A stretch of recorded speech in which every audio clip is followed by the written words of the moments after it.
మరి 28 కిలోమీటర్లే చేయడం వల్ల మరి అదేవిధంగా భువనగిరి మున్సిపాలిటీ 2 భాగాలు, చౌటుపల్లి మున్సిపాలిటీ 2 భాగాలు, మరి అనేకమైన ప్లాట్లు, ఇండ్లు, ఇళ్ల స్థలాలు, మరి లక్షలాది భూములు కోల్పోవడం వల్ల రైతులు అనేక పోరాటాలు చేయడం వల్ల జరుగుతుంది. రైతులు అనేకమైన ఆందోళన చెందడం జరుగుతూ ఉంది. వాస్తవానికి చెప్పాలంటే చౌటుపల్లి మండలంలో మరి చౌటుపల్లి మండల మున్సిపాలిటీలో ఒక్క గత 30,000 రూపాయలు ఉన్న పరిస్థితి ఉన్నది. మరి అదేవిధంగా వందలాది ప్లాట్లు కూడా కోల్పోవడం అనేది జరుగుతూ ఉన్నది. మరి అదే సందర్భంగా ఒక ఎకరం చూసినట్టయితే 4 కోట్ల రూపాయలు చౌటుపల్లి మండలంలో టౌన్లో పోతా ఉన్నది.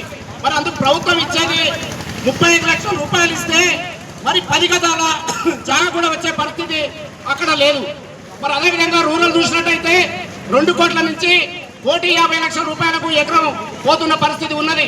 మరి ప్రభుత్వం 36 లక్షల రూపాయలు ఇస్తే ఆ రైతు ఏం చేసుకోవాలనేది కూడా మనం అందరం అడగవలసిన అవసరం ఉన్నది. మన సందర్భంగా ఈ మొత్తం చూసినట్టయితే 45,000 ఎకరాలు విప్లవాల పేరు మీద తీసుకుంటా ఉన్నారు. మరి లక్షలాది కుటుంబాలు రోడ్డులో